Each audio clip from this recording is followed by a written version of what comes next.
안에서 해야 되겠습니다. 오늘은 여러분 그 리더스쿨 헌신 예배입니다.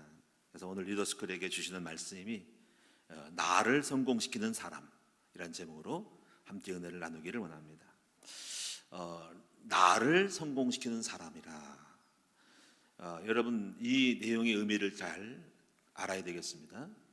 우리가 교육할 때 중요한 것이 뭐냐면 본인이 스스로를 성공시킬 수 있는 사람이 되어야 하는 것입니다. 또 우리 아이들이, 자녀들이 스스로 성공할 수 있도록 만들어야 되는 것이 바로 교육의 목표라고 할 수가 있습니다. 우리 아이들은 이제 넓은 바다로 이제 배를 타고 나갑니다. 그런데 그 배를 옆에 부모님이 같이 가는 것이 아니라 홀로 배를 몰고 나가는 것입니다. 그것이 무슨 전기로 가는 발동기인지 아니면은 노를 저어서 가든지 간에 망망대해로 혼자서 배를 몰고 나가는 것입니다. 가다가 풍랑을 만날 수도 있죠. 근데 무사히 목적하는 항구에 정박해야만 되는 것입니다. 우리 아이들은 언젠가는 우리 부모를 떠나고 홀로 살아가게 됩니다. 그래서 우리 아이들을 본인이 스스로를 성공시킬 줄 아는, 성공할 줄 아는 아이로 만드는 것이 교육의 목적이고 또 그렇게 만들어야 됩니다. 그럼 우리는 어떻게 해야 우리가 본인이 스스로를, 자기를 성공시킬 수 있을까 하는 것들을 몇 가지 찾아봐야 되겠습니다. 자, 저는 첫째로 먼저 진정한 성공이 무엇인가를 가르쳐야 됩니다. 진정한 성공이 무엇일까? 이거를 먼저 가르쳐야 돼요. 무조건 돈 많이 벌고 무조건 출세하는 것이 아니라 진정한 성공이 무엇인지를 주제시켜야 하는 것입니다. 오늘 22장 1절의 말씀에서 그 답을 찾을 수가 있습니다. 많은 재물보다 명예를 택할 것이요 은이나 금보다 은총을 더욱 택할 것이니라 라는 말씀을 한번 여러분 생각해 보시기 바랍니다. 많은 재물보다 명예를 택할 것이요 라고 할 때 저는 이 말씀을 이렇게 해석합니다. 많은 사람들이 돈을 많이 벌면은 재물을 쌓으면 성공이라고 생각하지만 여기서 명예를 택할 것이라는 건 뭡니까? 단순하게 이름을 날린다라고 할 수 있지만은 저는 여기서 바로 많은 재물보다, 돈 많이 버는 것보다 하나님의 이름을 높이는 것이 바로 그 명예를 택하는 것이 성공의 길이라고 하는 것입니다. 두 번째 부분은 뭐냐면은 은이나 금보다 은총을 더욱 택할 것이라 할 때 여기서 은총은 무엇입니까? 하나님이 우리에게 베푸시는 은혜들이 은총이거든요. 그러니까 바로 하나님의 은총을 받는 길을 택하게 만드는 것이 바로 성공의 길인 것입니다. 그래서 여러분이 이제 이 많은 재물보다 명예를 택한다고 하는 것은 결국은 뭡니까? 바로 하나님의 이름을 높이고 하나님을 경외하게 만드는 것이 바로 이것이 진정한 성공의 길이라고 하는 것입니다. 우리 아이들이 하나님께 은총을 많이 받은 사람으로 그 방법을 알고 은총을 많이 받으면 성공은 이미 따놓은 것이나 마찬가지라고 할 수가 있습니다. 성공은 무엇입니까? 하나님의 은혜를 많이 받는 거예요. 하나님의 은총을 많이 받는 것입니다. 은총을 받는다고 하는 말을 할 때 떠오르는 말씀이 있습니다. 바로 이제 성모 마리아입니다. 예수님을 잉태했던 마리아에게 천사가 와서 하는 말이 은총을 입은 자여 이렇게 말을 하는 것을 성경에 기록되어 있죠. 그 은총을 받은 것입니다. 바로 예수님의 수태, 예수님을 수태한 것이 바로 그런 것이 은총이라는 것입니다. 오늘 여러분 우리 아이들이 은총을 받을 줄 아는 아이, 은총을 받기만 하면은 승리할 줄로 분명히 믿습니다. 여러분이 그 야곱과 에서를 보면은 하나님이 야곱에게 은총을 베풀어 주셨어요. 이것이 바로 성공의 길이었던 것입니다.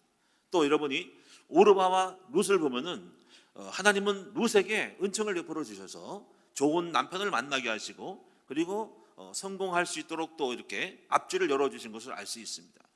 바로 이것이 은총을 받는 사람들은 성공하게 되는 것입니다.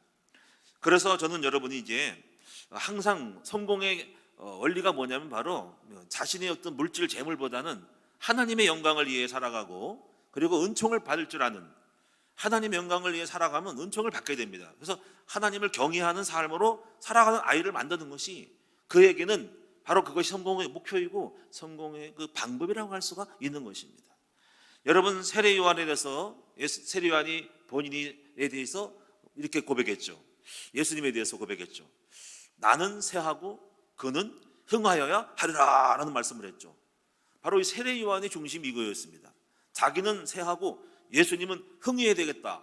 이것이 바로 세례 요한의 중심인 것입니다. 예수님은 세례 요한에 대해서 말씀하기를 세상에 인자가 사람이 난 중에서 가장 뛰어난 사람이 세례 요한이라고 했습니다. 오늘 저와 여러분도 나는 쇠하고 나는 희생하고 오직 하나님의 이름만 높이는 명예를 택하는 여러분 되시는 것이 이것이 진정한 성공인 줄로 믿습니다. 그래서 시편 128편 1절에 6절의 말씀에 이렇게 말씀을 했습니다. 여호와를 경외하며 그의 길을 걷는 자마다 복이 있다 하고 말씀을 했어요. 그리고 그 다음 말씀이 6절까지 말씀이 이렇게 말씀합니다. 네 손이 수고한 대로 먹을 것이다. 그리고 네가 복되고 형통하리라 라고 말씀했습니다. 그리고 또 좋은 아내의 복을 주신다고 했고요. 그리고 자녀의 복을 주신다고 했고요. 그리고 또 어떤 복을 주시냐면은 시온의 복을 주신다고 했어요. 이 시온의 복이 뭐냐면 바로 영적인 복을 말하는 것입니다. 여러분, 한 집안에 여러분이 영적으로 충만한 것이 바로 복입니다. 그게 쉽지는 않아요. 영적으로 가려고 해도 자꾸 육으로 가고 영적으로 기도하고 하나님을 사랑하는 것이 없이 될 수가 있단 말이에요. 그래서 시온의 복을 준다는 것은, 너희 집안에 시온의 복을 주는 것은 하나님의 영이 흘러넘쳐서 찬송하고 예배하고 영적인 것을 사모하는 자녀들로 만들어가는 집안을 만드는 것이 바로 그것이 큰 복임을 알게 됩니다. 그리고 또 한 말씀이 네가 평생에 예루살렘의 복을 볼 것이라고 하는 것은 뭡니까? 이런 것들이 평생도록 하나님과 교제하고 하나님과 교통할 수 있는 바로 예루살렘의 하나님과 함께하는 복을 받는 것이 큰 복임을 알 수 있습니다. 또 6절에 보니까는 바로 자식의 자식을 본다고 하는 것입니다. 이것이 바로 무엇입니까? 바로 가문의 복을 받는다고 하는 것입니다. 여러분, 바로 그래서 진정한 성공은 무엇이냐? 바로 여호와를 경외하며 그의 길을 걷게 만드는 것이 진정한 성공입니다. 바로 그것이 바로 내가 좀 돈을 못 벌더라도, 내가 좀 출세를 못한다 할지라도 여호와를 경외할 수만 있다고 만든다면은 그것은 성공이라는 것을 알려줘야 됩니다. 우리가 많은 아이들이, 사람들이 생각할 때 우리 아이들도 생각할 수 있어요. 돈 많이 벌고 좋은 집을 사고 좋은 차를 끌고 다니고 출세하면 성공이라고 하는데 그렇지 않다. 여호와를 높이고 여호와를 경외하는 것이 성공임을 우리 아이들에게 반드시 주지시켜야 될 줄로 믿습니다. 그래서 여러분이 이제 2절에 보니까 너 뭐라 그랬습니까? 여기 가난한 자와 부한 자가 함께 살거니와 그 모두를 지으시는 여호와시라는 말씀을 왜 했냐면 바로 이 가난한 자와 부한 자가 함께 사는데 바로 하나님께서 가난하게도 하고 부하게도 하신다는 것입니다. 바로 여호와를 경외하는 사람에게는 하나님이 결코 가난하게 하지 않고 부하게 만드시는 것을 믿습니다. 자, 그래서 저는요, 제 간증을 제가 좀 간단하게 하다 보면요, 성경에 이렇게 말씀했거든요. 하나님을 모시고 그의 계명을 읽고 순종하는 자가 복이 있다라고 하는데, 제가 지금까지 살아온 것을 보면은 제가 아주 가난하게 살아왔거든요. 제가 지난날의 그 가정은 굉장히 힘들고 어렵고 가난하고 못 배우고 어렵고 살았어요. 근데 하나님을 믿는 그 순간부터 저거 이렇게 삶을 살았다고 할 수 있어요. 바로 뭡니까? 하나님을 아버지로 모신 것입니다. 그리고 하나님의 말씀을 읽고 늘 그 말씀대로 살려고 하는 마음이 있었던 것입니다. 그리고 그 말씀대로 순종했더니 오늘 우리들의 삶이 저와 같은 삶이 만들어지게 된 것입니다. 저는 이렇게 생각을 했어요. 지난 날들을 돌이켜보면은 제가 참 은총을 많이 받고 복을 많이 받았어요. 그런 것들이 가만히 보면 아무것도 아닌 것 같은데 그 중심에 뭐가 있었냐면은 여호와를 경외하는 마음이 있었어요. 자, 예를 들면 제가 부족해가지고 실수를 해가지고 이제 교회를 7번을 개척을 했다가 7번을 이제 다시 실패하고 오늘 여기까지 왔는데, 그런 것은 근본적으로 이제 뭔가 부족하니까 그렇겠죠. 근데 그런 가운데서도 하나님은 저를 버리지 아니하시고 순간순간마다 은혜를 베풀어 주셨어요. 한 예가 근데 어떻게 베풀었냐면은, 제가 우리 결혼하고 나서 우리 사모와 우리 저랑 같이 고향 군포에서 개척을 했다가 일산으로 어떤 분이 이렇게 오라고 그래서 여기를 와서 목회를 하라고 이렇게 초병을 받았어요. 그래가지고 가가지고 거기서 청빙 받고 투표하고 법적으로 허락을 다 됐는 갔는데 거기서 오려고 했는데 갑자기 가시던 목사님이 그분이 안 가신다는 거죠. 그분을 제가 모르는 게 아닙니다. 제가 교육전사로 있었을 때 그 서울의 하곡동에 있을 때 담임 목사님이었거든요. 근데 그분이 연로하셔가지고 이제 그의 따님이 있었어요. 목사님 따님이 나이가 좀 저보다 많은데 이분이 저를 그때 전도사 때 제가 이렇게 성실하게 하고 있는 거를 뭐 좋게 보셨는지 우리 아버님이 늙으셔가지고 목회를 못하고 기도도로 들어가시니까 저를 전화 와가지고 전도사님이 그 당시에 강도사였는가 전도사님 오셔가지고 저희 교회를 맡아줬으면 좋겠다라고 이렇게 하신 거거든요. 그 내가 다 허락됐냐고 했더니 교회에서 다 허락됐고 투표까지 하고 오시라고 했다는 거죠. 그래서 지금 그래서 제가 그 다 됐으니까 가서 저를 선보이고 설교도 하고 거기 이제 투표해가지고 제가 다 합법적으로 된 거거든요. 그래서 목회하려고 하는데 세상에 거기 목사님이 나이 많으신 목사님 중간에 다 본인한테 저한테 얘기를 간다고 하는데 중간에 안 간다 그러신 거예요.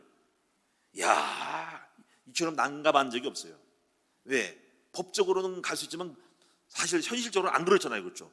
저는 젊고 저는 이제 가히 30대고요. 31살밖에 안 됐고 그분은 나이가 많으신 65세, 70세 되신 분이에요. 거의. 그러니까 그분이 그렇게 안 가신다고 하니까는 제가 이거를 갖다가 할 수 없죠. 그래서 제가 안 갔습니다. 거기 안 가고 도로 나왔어요. 나올 때 이제 그게 굉장히 스트레스 돼가지고 우리 이동주 이사무엘 목사가 엄마 뱃속에서 우리 김상현 사무 뱃속에서 이게 스트레스 받아가지고 양수가 터져가지고 그냥 이렇게 참 굉장히 힘든 산고를 치렀지만은 자 제가 말씀드린 건 그게 아니라 그래서 나왔는데 다 돈을 떨어먹고 이제 200인가 300만 원밖에 안 남았어요. 한 300만 남은 것 같아요. 근데 제 마음에 이렇게 생각한 거예요. 야 이게 웬일이냐 이게 웬일이냐 이게 난생 처음 겪는 현실 앞에 제가요 당황한 거예요. 그리고 성령님의 인도에 대해서 깨닫게 되면서 이렇게 생각을 했어요. 야 이거 가지고 또 뭐 하지? 생각한 게 그때 국민일보를 보는데 전국에 교회가 없는 시골 지역을 쫙 이렇게 나왔더라고. 그 당시에 옛날에 나왔어요. 그 당시에 국민일보에 우리나라에 교회가 없는 곳에 세워야 될 개척지를 딱 말했어요. 그때 제 마음에 이런 말 들었어요. 그래 도시는 이거 가지고 도무지 상관을 얻을 수가 없으니까 이 적은 돈이나마 적어도 시골 땅에 큰 거는 못 사더라도 적어도 뭐 평당 뭐 10만 원, 5만 원, 뭐 몇만 원, 몇천 원도 할 수 있으니까 아주 시골에 들어가서 내가 땅이라도 100평이라도 사가지고 거기다가 예배당을 져놓고 내가 거기서 목회할지 안 할지 모르지만 세워놓고 좀 하다가 나올 수 있으니까 이거라도 뭔가 멋지게 이것을 가치 있게 세워놓고 가야 되겠다 하는 마음을 갖고 싶던 거예요. 참 이제 제 마음속에 참 그 중심이 있었던 거예요. 그래서 그 돈 가지고 이제 시골에 들어가려고 했다가 보니까는 충청북도 이 진천이라는 곳이 우리 김상일 사모의 충북도 증평 옆에 있었기 때문에 제가 글로 가서 끌려가지고 간 거예요. 그 충북 진천에. 그래서 이제 시골에 이제 들어가서 보려고 이제 하는 중에 읍에다가 이제 임시로 이제 그만 있을 수 놀 수 없으니까는 읍내에다가 조그만 상가를 얻어서 목회를 하고 사택이 따로 이렇게 왔다 갔다 한 거예요. 세 받아가지고. 그런데 결론적으로 말하면요, 하나님은 제가 그 시골로 들어가기를 원치 않았고 그 진천에서 하나님이 물질의 축복을 주셨어요. 그 과정은 여러분 생략할게요. 늘 기도하고 정이 기도했는데 하나님께서 저한테 어떤 다른 사람을 통해 가지고 땅을 사면은 보조를 준다는 말을 듣고 거기서 제가 땅을 한 34평을 사고 거기서 이게 1200을 주고 300 대출 받아가지고 500 보조 받고 1200 돼가지고 했는데 결국 가족으로 2500이 된 것입니다. 그리고 그 2500이 나중에 우리 큰나무 교회의 이게 보증금이 될 수 있는 발판을 만든 거예요. 그게. 그래가지고 그걸 가지고 나중에 나와서 시흥시 매화동으로 이제 가게 되는 계기가 됐는데 어쨌거나 이제 그 다음 얘기고 그러면서 우리가 교회 이 자금이 조금씩 모아진 거거든요. 근데 중요한 건 이겁니다. 하나님은 왜 저에게 이렇게 그 300만 원에 들어갔을 때 단 1년 만인가 딱 2,500이 됐어요. 이건 엄청난 일입니다. 이게 근데 지금만 생각하니까는 이런 마음이 들었어요. 하나님을 경외하고 제 중심 속에 어떻거나 이 작은 거라도 무엇이라도 우리 주님 앞에 주님의 뜻을 이루려고 하는 마음이 있었더니 하나님이 그렇게 은총을 주신 것이구나 라고 깨달았던 것입니다. 할렐루야. 이것이 여러분이 아무것도 아닌 것 같아도 하나님은 그 여호와를 경외하고 뭔가 작은 힘이라도 그걸 가지고 주의 뜻을 이루려고 하는 그 중심 보시고, 하나님은 저를 시골로 보내지 아니하시고, 아마 시골이 체질이 아닌 것 같아서 시골밖에 못할 것 같으니까 하나님께서 저를 이렇게 인도하셔가지고 오늘 여기까지 끌고 오신 동기가 된 거거든요. 그런데 이것이 그것으로 끝난 게 아니에요. 저는 항상 여기 시야에 왔을 때도 이런 마음이 있었어요. 이런 마음이 있어요. 항상 하나님을 생각하면서 하나님을 높이고 하나님을 존귀 여기고 싶은 마음이 있는데, 야, 우리 하나님의 교회가 맨날 지하실에 있어야 되는구나 생각하는 거예요. 그래서 적어도 이런 마음이 있었어요. 나는 내가 이 땅에 내가 능력이 없어 부족한데 여기 목회하면서 나는 적어도 내가 단 10평이라도 우리 주님의 나라를 만들어서 어떡하네 우리 주님의 것이라고 이 지구 땅에다가 땅 한 달이라도 우리 주님의 깃발을 꽂고 가야 되겠다 하는 마음이 있었습니다. 그래가지고 그런 마음, 아직 한 20년 있다 하지가 아니라 당장 지금 없는 가운데서도 항상 저는 마음속에 지금 당장이라도 내가 언제 목회를 끝날지 모르니까 항상 땅을 사서 여기 그리스도의 깃발로 이 주님의 것이라고 만들어 놓고 가야 되겠다. 그래서 뭔가 업적을 남기고 가야 되겠다. 주님을 이름을 날리고 가야 되겠다. 우리 주님의 것이라고 아예 그냥 주께 드리고 가야 되겠다. 이런 마음이 있었던 거예요. 그래서 이 초창기 때부터 저는 뭐 했냐면 계속적으로 땅을 사서 들어갔어요. 근데 그것이 저에게 그 선택이 복이 되었어요. 여러분들은 어떻게 생각할지 모르겠지만 그 동기가 시작이 따라서 행동하는 결정이 다 나는 거거든요. 여호와를 경외하는 마음을 가지고 했던 그 작은 것, 아주 작고 별거 아닌 것 같은 것이, 그것이 굉장한 하나의 동기가 되고 씨앗이 돼가지고 계속적으로 그렇게 온 것입니다. 저는 지난주를 볼 때 여호와를 경외하는 자는 복을 받고 여호와를 경외하는 자가 가지고 있는 마음은 다르다는 겁니다. 그래서 결국은 그 사람에게 하나님의 은총을 내려서 복을 주신다는 것을 알 수가 있습니다. 자, 그래서 오늘 저는 우리 아이들에게 가르칠 것이 뭐냐면은, 우리 아이들에게 진정한 성공이 무엇인지를 가르치는 것이, 이것이 바로 아이들을 자녀를 성공시키시는 첫 번째 가장 중요한 열쇠이다라고 말씀드리고 싶습니다. 그래서 오늘 1절을 여러분이 기억하시면서 이 의미를 아시고 많은 재물보다 명예를 택할 것이요, 많은 재물을 많이 벌어라 돈 많이 벌어라가 아니라 하나님의 이름을 높이고 우리 하나님의 영광을 높이고 그의 명예를 높일 수 있는 것, 그럴 때 또 뭡니까? 은이나 금보다 은총을 택할 것이다. 하나님의 은총을 받는 아이로 만들어주는 것이 바로 그것이 복받는 성공하는 길이라는 거예요. 근데 저는 여호와를 경외하는 자가 은총받는 것을 저는 알고 있습니다. 제가 말라기 4장 2절에 보니까 이런 말씀이 있습니다. 그걸 보고 굉장히 마음속에 들어왔어요. 자, 뭐라 했습니까? 여호와를 경외하는 자에게는 공의로운 해가 떠올라서 그랬습니다. 치료하는 강선을 바랄 것이요. 여러분, 이 말씀 놀라지 않아요? 여러분 보세요. 저는 그 말씀이 굉장히 의미 있게 들어오는데요, 여호와를 경외하는 자는 공의로운 해가 떠올라서, 공의로운 해가 뭡니까? 여호와를 경외하면 공의, 하나님과 너 사이가 나랑 맞아, 공적으로 맞아, 의가 돼, 내 마음에 들어. 그래서 공의로운 해가 떠오르는데, 해는 뭔지 아세요? 하나님이 주시는 꿈, 비전, 소망, 아이디어, 역사, 하나님이 어떤 은혜를 준다는 겁니다. 축복을 받을 수 있는 어떤 단초를 준다는 겁니다. 그것이 비전일 수 있고 꿈일 수 있고 목표일 수 있고 아까 제가 말한 것처럼 뭘 하겠다라는 마음입니다.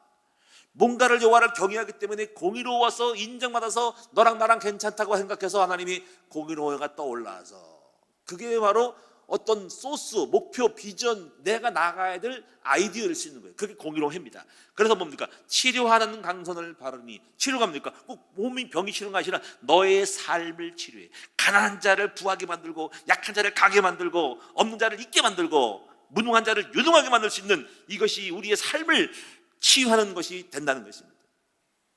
여러분, 그래서 외양간에서 나온 송아지처럼 뛰리라, 기쁜 일이 생긴다는 것입니다. 오늘 여러분에게 이 축복이 여러분에게 성취되기를 주님의 이름으로 축원을 드립니다. 그래서 저는 체험을 했어요. 우리 아이들이 정말 성공의 길이 뭐냐? 바로 재물보다 명예를 택할 것이고 은이나 금보다 은총을 택하게 만들 수 있는 아이로 만들 수가 있다면 하나님이 그 아이를 성공시킬 것이라는 것을 저는 확신합니다. 두 번째 우리 아이들을 성공시키는 사람이 되게 하려면 무엇을 해야 될까? 그 답은 어디냐면은 바로 6절에 있습니다. 자, 여러분, 우리 사랑하는 여러분, 6절 한번 다 같이 읽어봅시다. 6절 다 같이 시작. 마땅히 행할 길을 가야에게 가르치라. 그리하면 늙어도 그것을 떠나지 아니하리라. 자, 우리 아이를 성공시키려면 어떻게 해야 돼요? 마땅히 행할 길을 가르칠 줄 아는 부모가 돼야 합니다. 그럼 여러분이 마땅히 행해야 될 거, 마땅히 행하면 성공할 수밖에 없는 그 마땅한 것이 무엇일까요? 자, 어떤 것이 있을 것 같아요? 자, 우리는 아이들에게 마땅히 행할 길, 당연하게 행할 길, 성공할 수밖에 없는 행할 길을 가르쳐 줘야 됩니다.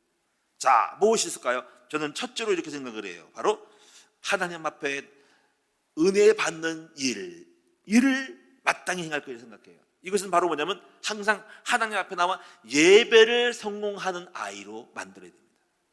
이것이 마땅한 일입니다.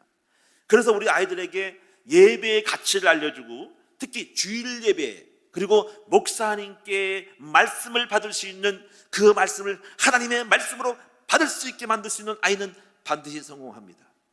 우리가 하나님 말씀 받을 때요, 의심하지 않았거든요. 제가 성공할 수밖에 없는, 제가 정말 하나님 은혜를 받은 것도 뭐냐면요, 굉장히 그 수용성이 있어요. 제가 어릴 때는 많은 게 없죠. 저도 청년 때니까 모자라죠. 근데 많이 사모했거든요. 근데 사모하면서도 어떤 것이라도 제가 의심의 눈초리를 깔고 비꼬고 무시하고 그러지 않고 뭔가 스펀지 물이 빨아들이듯이 말씀을 굉장히 사모했습니다. 그래가지고 많은 사모 속에서 제가 그 말씀을 사모하고 은혜를 많이 받아가지고 오늘의 내가 만들어진 거예요. 저는 누구한테 공부를 받은 적이 없고 어디 가서 무슨 좋은 신학대학을 나온 것도 아닙니다. 그런데 제 스스로가 말씀을 사모하고 은혜를 받을 줄 알았던 것입니다. 저는 돌아와서 은혜 받으면 기록하고 책도 읽고 막 묵상하고 막 제 것을 만들고 너무 기뻐가지고 그거를 리바이벌하고 많이 했어요. 많은 걸 다니면서도 청년 때 많은 걸 서울을 다니고 다 다니면서 사모했습니다. 그래서 우리 아이들에게 바로 은혜 받을 줄 아이로 만드는 것이 마땅히 행할 길을 알려주는 것입니다. 그럼 오늘 여러분, 이제 제가 이걸 보고 이제 무엇이 생각나냐면요, 그 록펠러의 그 어머니가 생각이 나는데 이 사람이 이걸 잘한 거예요. 물론 록펠러에 대한 평가는 다양해요. 욕도 한 사람이 있지만 어쨌거나 하나님을 믿고 거부가 되고 세계적인 거부가 됐습니다. 근데 그 어머니가 가르쳤던 게 뭔지 아십니까? 제일 먼저 맨 앞자리에 앉아라. 저는 그것이 그 어머니가 굉장한 사람인 걸 알게 됩니다. 하나님 앞에 나와서 목사님의 말씀을 은혜 받을 줄 알게 만드는 것이 바로 성공의 길임을 알았던 이 탁월한 엄마의 지혜를 알 수가 있다. 맨 앞자리에 앉아라. 맨 앞자리, 우리 애들 앞자리 있지만 제가 그걸 보고 이 애들 다르다. 맨 앞자리에 앉는 것이 뭡니까? 적어도 여러분, 우리가 학교 공부할 때잖아, 맨 뒷자리에 있으면 어떻게 돼? 뒷자리도 나쁜 게 아닙니다만 다 앉아있는 것도 기쁘죠. 근데 뒷자리에 있으면 스마트폰하고 딴짓하고 막 장난치고 막 그러는데, 그렇게 장난치려고 또 갈 수도 있고 몰래 위에 기둥에 숨어가지고 딴짓하고 막 그러고 은혜 못 받고 목사님 설교 다 흘러가고 그냥 앉아만 있는 거야. 엄마가 오라 그랬으니까는.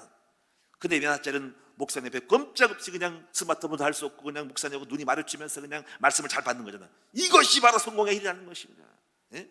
그래서 여러분이 그 록펠러 어머니가 뭐 한 줄 아세요? 첫 번째 맨 앞자리에 앉아라. 두 번째, 목사님을 아버지처럼 여겨라. 아버지 아닌데 아버지처럼 여기래. 그 아버지란 뭡니까? 우리 아버지 여길 때 그 아버지의 말씀을 아들로서 무섭게 받고 엄중히 받고 친해지는 거죠. 그러니까 목사님하고 친해지라는 겁니다. 사람이 여러분이요, 친해지면 잘 받습니다. 근데 미워하면 안 받습니다. 학교 가서 선생님 미우면 선생님 말씀 안 듣습니다. 수학 선생님하고 갈등이 생기면 수학 말씀이 제 꼴 보기 싫고 개떡 같고 그래요. 그런 말씀 수학 못 배웁니다. 선생님을 좋아하면 선생님 말씀을 하나 잘 새겨들 수 있습니다. 그럴 때문에 여러분이, 우리가 주일학교 제가 전수할 때도요, 제가 말씀을 전할 때 제일 먼저 하는 건 뭔지 아세요? 아이들하고 노는 거예요. 그래서 제가 많이 놀았죠. 전도사 때 그걸 알아가지고 저 서울에 있을 때는 막 애들하고 막 공차고 막 그냥 뭐 저도 공차 못하지만 토요일마다 일찍 가가지고 그냥 그 애들 그 복개천에 가서 하곡동에 있을 때는 그랬어요. 복개천에 가가지고 공 하나 들고 가서 애들하고 하락 막 떡볶이 사주고 막 사주고 막 공도 사니까 우리 전도사님 좋아가지고 막 30명 40명 50명 60명 70명 막 붕이해가지고 제가 처음으로 그 교회 가서 여러분 성탄절 행사도 다 했다는 거잖아. 그래가지고 애들 다 신방하고 저를 좋아하게 만드니까 애들 달라붙고 제 말씀을 잘 듣고 다 모이고 그래서 굉장히 훌륭하게 그런 잔치를 다 했었어요. 그래 여러분 뭡니까? 우리 부모님이 은혜 받게 하는 일을 잘 알고 있었던 거죠.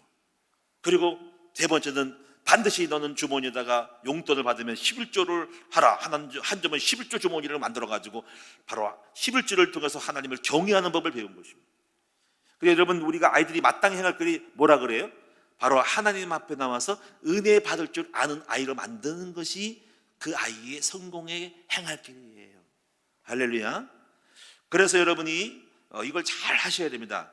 모든 성공은 하나님의 말씀을 듣고 은혜 받아야 돼. 그리고 말씀을 듣고 깨달아야 되고 그 말씀이 그 아이의 심장에 나침판으로 엄중한 칼 같은 말씀으로 딱 잡을 때 그 아이는 성공의 길을 갈 수 있고 그 말씀으로 인생길을 갈 수 있는 것입니다. 그런데 그래서 여러분이 자녀들에게 할 일은 뭐냐면 교회에 대해서 자꾸 칭찬을 해줘야 돼요. 그리고 목사님에 대해서 제 얘기 같지만 우리 목사님 너무나 훌륭하고 우리 목사님이 뛰어나고 막 이걸 알려주면서 목사님 말씀을 귀하게 들을 수 있는 엄중히 들을 수 있는 사람 만들어줘야 됩니다. 그러니까 제일 나쁜 게 뭔지 아세요? 목사님을 까고 목사님을 욕하고 목사님 교회에 대해서 비판하면요 그 아이를 망치는 것이라고 할 수 있습니다. 주일학교 선생님에서 야 너희 주일학교 선생님 얼마나 귀한 자니? 우리 애들께 너희 담당 선생님이 얼마나 훌륭한 자 알아? 혹시 애들이 와서 뭐라고 막 그래도 야 우리 선생님 너무 귀한 분이야, 그분이 이렇게 굉장한 훌륭한 분이고 하나님 쓰시는 종이야 하고 가치 있게 만들어줘야 아이들이 그 선생님 말씀 주일학교에서 공부를 잘 배울 수 있는 거예요. 그런데 많은 사람의 실수, 애들 앞에서 교회 욕하고 목사님 비난하면 그 아이들 교회 다니지 말라라는 것과 똑같다 이 말이에요. 그럼 성공할 수가 없는 거예요. 자, 그 다음에 두 번째 뭡니까? 두 번째 마땅히 할 길이 뭔지 아세요? 바로 정시 기도하는 습관을 만들어줘야 됩니다. 우리 어린 사무엘은 늘 어릴 때부터 하나님과 깊은 교제를 했죠. 그 교제를 통해서 그 아이는 바로 마땅히 행할 그런 아이인데, 그래서 그 아이는 사무엘은 어른 돼서 큰 국가의 지도자로 설 수밖에 없었던 것입니다. 어떻게 이걸 만들까? 그래서 범사에 어려운 일을 당할 때마다 기도하는 습관을 만들어줘야 되고, 그 다음에 세 번째는요, 세 번째 마땅히 할 게 뭐냐면 끊임없이 배우게 하는, 끊임없이 공부하는 습관을 만들어줘야 돼요. 이게 마땅히 할 길입니다. 사람의 성공은 언제 어떻게 만들어진지 아세요? 끊임없이 배우니까 성공하는 거예요. 여러분, 우리 늙어서 공부를 해야 돼요. 그러면 그 사람은 끊임없이 멈추지 않고 성장합니다. 저도 끊임없이 뭐라도 배워요. 요즘 뭘 배우냐면 여러 가지 많은 걸 하나님의 시간표에 따라 배우거든요. 요즘은 농사 짓는 거를 배워요. 내가 농사를 지려나? 근데 뭔가 하여튼 재미가 있어. 다른 건 별로 재미없고 뭐라도 제가 할 건 아니지만은 그래도 뭔가를 자꾸 공부하니까 그 배우는 기쁨이 있어요. 그래서 늘 내가 지식을 쌓으면서 쌓는 기쁨. 옛날에는 부동산도 배우고 막 많은 걸 배웠어요. 근데 지금은 그것도 배우고 그래요. 그런데요, 제가 이런 책을 하나 읽었어요. 봤어요. 그게 뭐냐면 독서 습관 100억 원 상속이 있습니다. 100억 원 상속. 독서 습관 100억 원 상속. 독서의 습관을 갖는 것은 100억 원 이상을 상속하는 것과 같다는 말입니다. 근데 그 내용을 제가 직접 보지 않지만 제가 찾다 보니까는 그 책이 있어가지고 이 사람이 어릴 때 독서를 하는 것은 그 인생 속에서 100억 원 이상을 버는 것 같은 그러한 가치를 갖는 것이 독서라는 거죠. 저는 그런데 이 의미가 뭐냐면요, 이거예요. 끊임없이 배우려고 하는 아이로 만들어야 하는 거죠. 마땅히 할 거리 끊임없이 책을 놓지 않고, 꼭 독서가 아니더라도 끊임없이 시간 날 때마다 뭐 자격증도 싸고 뭐라도 자꾸 쌓는 아이들은 끊임없이 발전하고 진보하고 개발하고 역량이 달라지는 것입니다. 이게 성공한 사람인데 멈추면 안 됩니다. 놀면 안 됩니다. 끊임없이 뭐라도 빈 시간 되면 뭔가를 배우러 가. 학원을 가든지 책을 든지 간에 끊임없이 지식을 습득하고 새로운 정보를 얻으면서 자기 역량을 향상시키는 것이 돼야 합니다. 자, 네 번째는 마땅히 할 길은 경제관을 꼭 가르쳐야 됩니다. 그런데 7절에 보십시오. 이렇게 나와 있습니다. 부자는 가난한 자를 주관하고 빚진 자는 채주의 종이 되느니라 그랬어요. 그래서 우리 아이들을 가르치게 뭐냐면 저는 이렇게 생각을 해요. 적어도 한 가지의 기술을 가르쳐서 적어도 그 아이가 자기 노력을 통해서 밥을 먹을 수 있을 정도는 돼야 된다라고 하는 것을 생각을 해요. 그리고 일 기술이죠. 하다못해 자기가 좀 나가면은 적어도 굶어 죽지 않을 만한, 남에게 구걸하지 않을 만큼 기술을 가르쳐야 한다는 것입니다. 거기다가 이제 가정을 꾸려나갈 수 있을 만큼의 기술이 되면 딱 좋죠. 이거를 꼭 해야 돼요. 저는 그래서 그런 거 가지고 지금 우리 자녀들이 남아있지만은 생각을 해요. 우리 이제 여호수아도 신학원 같이 대학원 갔지만은 항상 생각을 해요. 그 아이가 신학원 가서 영적인 걸 배우고 주님 축복하셨지만 굉장히 은혜가 있겠지만 한편으로는 저 아이가 우리 곁을 떠날 텐데, 떠났을 때에 적어도 스스로가 직장을 다니거나 뭘 기술을 해가지고 스스로 월급을 받아가지고 밥을 먹고 살 수 있는 것을 만들어줘야 한다는 것이 이게 있어야 합니다. 그것이 뭐 축구든지 무슨 다른 뭐든지 같아 있긴 있어야 됩니다. 그리고 이런 게 있습니다. 뭐냐면요, 자기가 좋아하는 것을 하게 만들어야 돼요. 자기가 좋아하는 거, 자기가 좋아하면서 밥 먹고 사는 수 있는 걸 만들어야 돼요. 자, 우리 부모님은 이걸 알고 그냥 내버려두면 안 되겠죠. 부모님이 꼭 뭘 줘야만이 먹고 사는 것이 아니라 스스로 밥 먹고 살 수 있는 거예요. 그래서는 이제 이런 걸 보면서 이 대학이라고 하는 부분도 꼭 필요한, 가장 기본적이고 대학을 다녀야지만은 어떻게 보면은 꼭 대학 졸업장만 따놓고 별거 없는 것도 있다는 거죠. 그 시간도 낭비일 수 있기 때문에 우리는 꼭 대학을 다니고 대학원을 다녀야 된다는 생각을 꼭 가질 필요는 없다는 걸 생각을 하거든요. 요즘 그래요. 옛날에는 꼭 안 다니면 망한 것 같고 실패자 같은데 지금은 많이 바뀌었기 때문에 다르죠. 그래서 중퇴할 수도 있습니다. 꼭 대학 졸업해 월급 많이 받는 건 아니거든요. 손흥민 같은 경우는 학교, 고등학교인가 중학교 다니고 말았거든요. 근데 그건 축구로 성공했으니까 굳이 지금 가서 대학을 다닐 필요 없는 거거든요. 완전히 바뀌었어요. 그러니까 실력만 있으면 굳이 어떤 우리 체면 때문에 뭘 배워야 된다, 이걸 가질 필요 없다는 거죠. 어쨌거나 그래서 중요한 거는 경제관입니다. 그래서 첫째 기술, 그 다음에 두 번째 성실성, 세 번째는 뭔가 투자의 방법들은 좀 알려주고 경제에 대한 걸 가르쳐 줘야 돼요. 저는 그래서 우리 아이들에게도 이제 작게나마 이제 우리가 이 주식에 대한 것도 조금 알려줄 필요가 있습니다. 그걸 꼭 하라는 게 아니라, 한 번은 우리 여호수아가 이렇게 묻더라고요.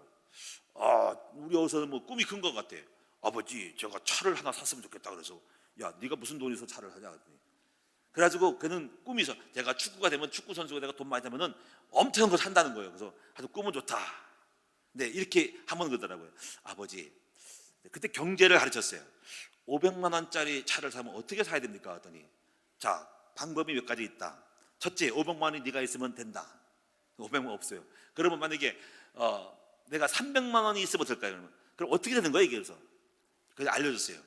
자, 네가 500만 원이 300만 원 간에, 자, 캐피탈은 할부로 하는데 36개월이면 나누기 36으로 해봐. 그럼 원금 한 달치가 나오지.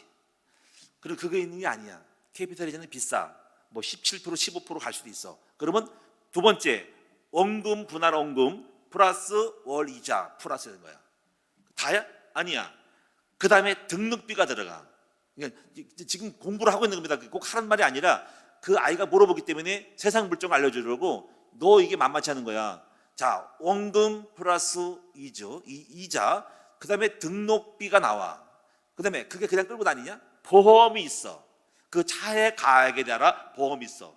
그리고 거기서 네가 운전자 보험을 들 수도 있고, 그 다음에 기름 유류비가 매주마다 나갈 것이고, 그리고 특별히 사고가 날 경우에는 굉장히 보험이 안 들어가면 엄청나고, 인사사고가 날 경우에는 더 큰, 네가 여기 해당되지 않은 돈을 더 들어갈 수도 있고, 별도의 돈이 들어갈 수 있어. 만만치 않은 거였더니, 이제 그때 느낌이 뭐냐면, 세상에 대해서 이렇게 돌아가는 거를 그 기회 있을 때마다 알려줬다는 거. 앞으로 배울 것이 굉장히 많이 있죠.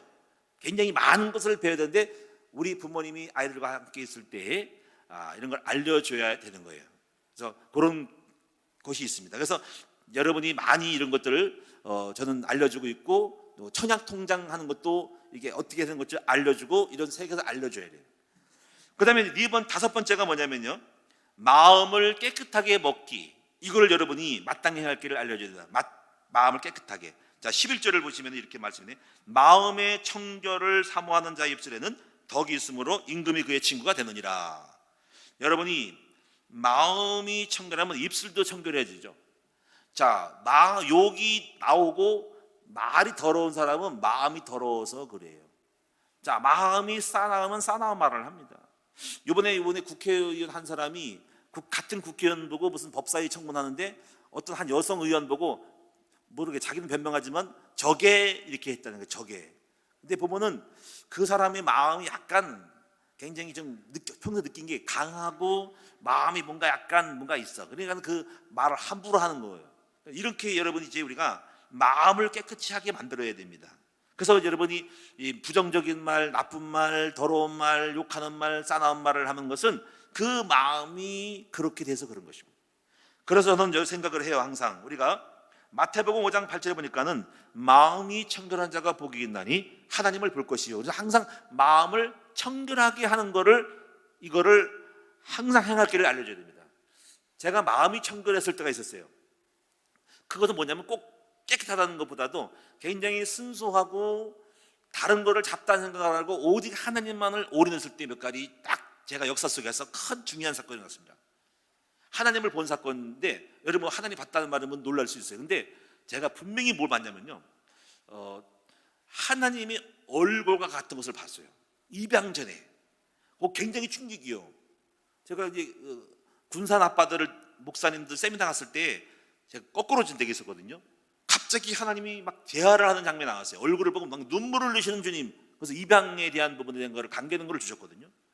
자, 두 번째는요, 수원에서 정말 목회를 실패하고 아무것도 못하고 갈 데도 없고 아무것도 없고 그럴 때 오직 말씀만 읽었을 때, 그때 금정역에서 전철을 기다리고 있을 때 그때 영이 임한 거, 성령이 이렇게 이상한, 성령은 이렇게 확 임하더라고요. 임한다는 말이 참 맞아.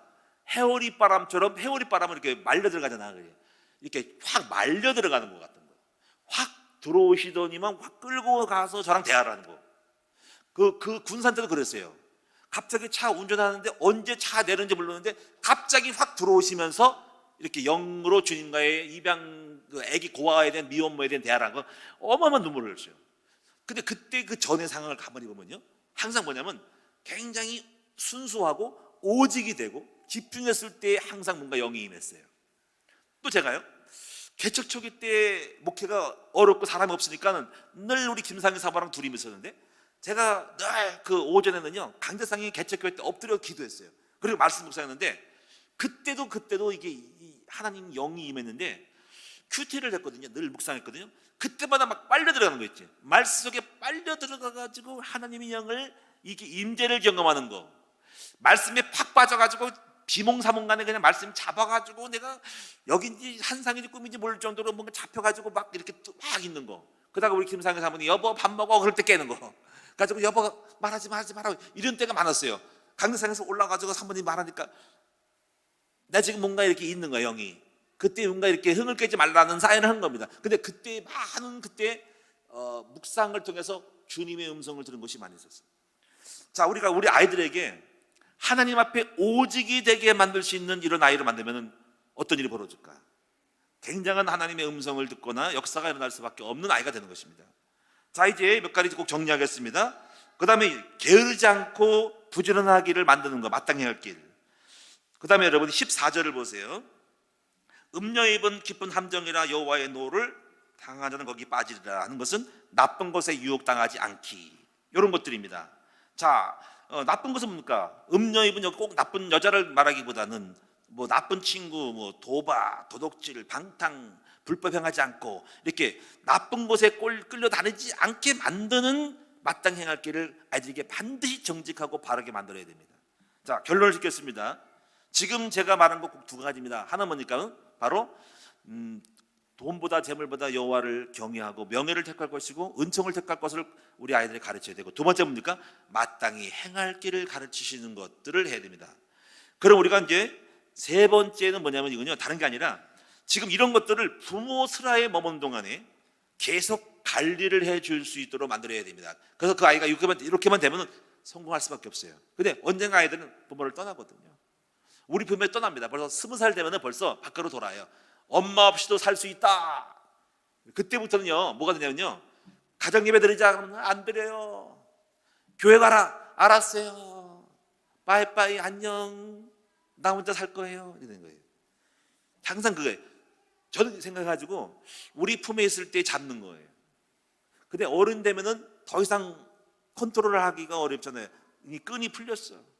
저는 그래서 여러분의 부모의 슬하했을 때에 지금 꼭 필요한 것을 마땅히 행할 길을 여호와를 경외하는 것을 꼭 가르침으로 말미암아서 여러분 우리 아이를 스스로 성공시킬 수밖에 없는 그러한 많은 좋은 것들을 만들어 나가는 여러분 되시기 바랍니다. 이걸 안 만들어놓으면 애들이 힘이 있고 능력이 있어도 하나님을 몰라가지고 오늘날 또 실패해서 돌아올 수 있어요. 탕자처럼 돌아가지고 천부의 없어서 돌아올 수 있습니다. 자, 결론입니다. 결론.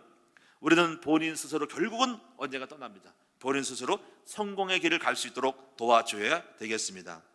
우리 어차피 인생은 언젠가 다 떠납니다. 그런데 우리 아이들이 우리 부모로부터 좋은 것을 배우지 못했다면 우리 아이들의 인생 속에서 그 험난한 고해의 인생의 바다를 배를 띄고 나갈 때 풍랑을 만날지 뒤집어질지 알 수가 없거든요. 이러한 아슬아슬한 미래를 보면서 우리 아이들을 결국 스스로 성공할 수밖에 없도록 만들어 나가는 저와 여러분 우리 교회와 부모님 되기를 축원드립니다. 기도하도록 하겠습니다. 살아계신 아버지 하나님, 우리 인생은 결국은 우리 어른도 부모님도 다 떠나가고 우리 혼자 스스로 남습니다. 지금 우리 어른들이 지금 스스로 살아가고 있는 인생들입니다. 그런데 그 인생 속에서 실패한 인생도 있고 병든 인생도 있고 감옥 가는 인생도 있고 쫄딱 망한 인생도 있고 또 성공한 인생도 있습니다. 우리 아이들을 우리가 키워나갈 때 스스로 자기의 성공을 만들 수 있는 진정한 참 성공을 만들어갈 수 있는 우리 아이들을 가르칠 수 있는 우리 주일학교가 되고 리더스쿨 되고 우리가 되게 하여 주옵소서. 주 예수 그리스도 이름으로 감사하며 기도드리옵나이다. 아멘.